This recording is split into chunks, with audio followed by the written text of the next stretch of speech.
practice writing chords with figured bass underneath it.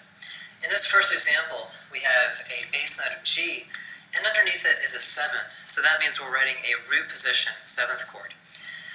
Now, remember that the figured bass underneath doesn't tell us anything about the quality. It only tells us where to write the notes. If this is a root position 7th chord, the bass note is G.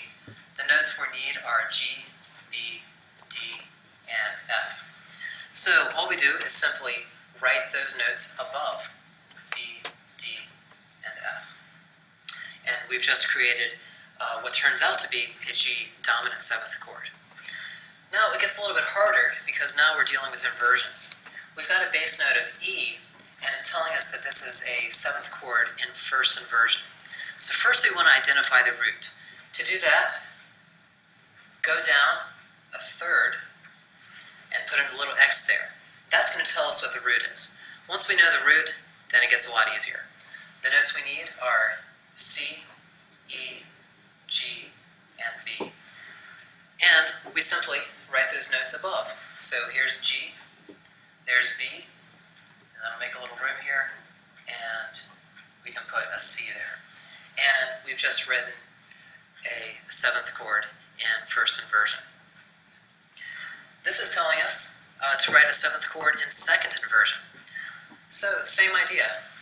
This time we need to find the root. We're going to go down a third, and then go down yet another third, and that helps us establish what the root is.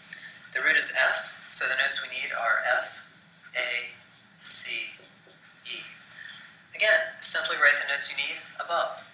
We've already got C, E, F, and A.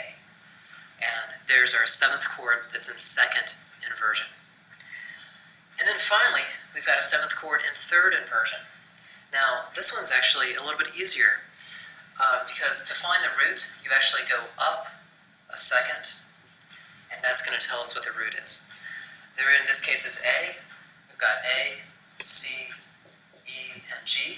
So we just write the needed notes above the bass. We've got A, C, and E.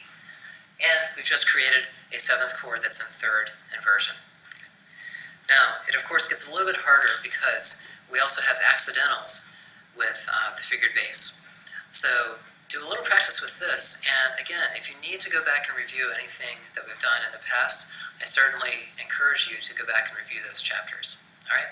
Do a little practice with that, and we'll talk about some more 7th chords in the next lesson.